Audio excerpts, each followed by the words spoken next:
Who doesn't love bread? It used to be a staple of the French. Now it is also an American staple. Au bon pain. That means from good bread. I mean, does food really need to come from anything else? Many of us consume a lot of bread.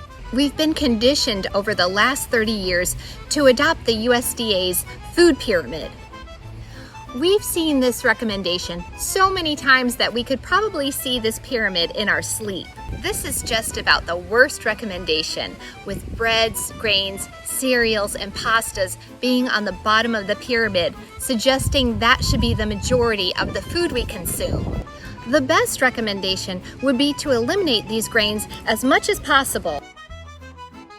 Simple carbs like breads, grains, pastas, sodas, sweets, and fruit digest quickly and spike your blood sugar, as opposed to complex carbs, which digest more slowly and leave you feeling full longer.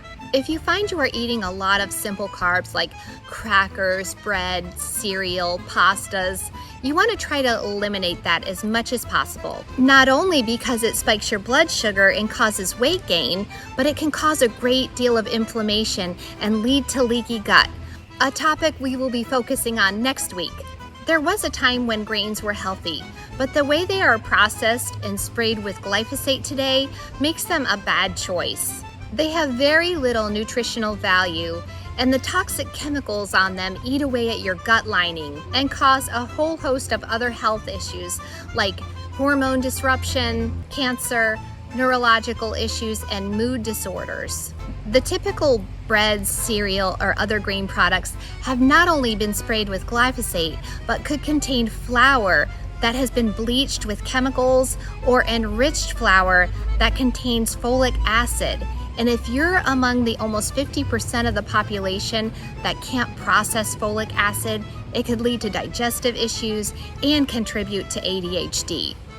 Grain products could also contain a substance called potassium bromate, a substance that competes with your thyroid hormone and blocks your cells from receiving this essential hormone.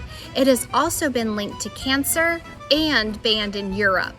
Bread and grain products could also contain harmful seed oils like vegetable or soybean oil, and also could contain high fructose corn syrup.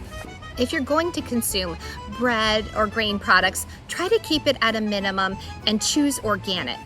Read the labels and make sure it doesn't contain ingredients you can't pronounce or has harmful seed oils, high fructose corn syrup, or potassium bromate.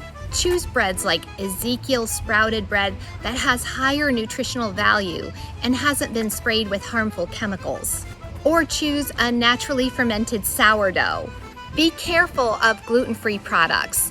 Often these products have a lot of sugar and corn. If you are going to buy gluten-free, make sure it has a high fiber and high protein content, and choose organic when possible. If you must eat pasta once in a while, I'm from an Italian family, so it's unavoidable, but you can keep it to a minimum and try to choose alternatives like perhaps a pasta made in Italy, where they don't use the same harmful chemicals that they do here in the US. There are also some good gluten-free alternatives.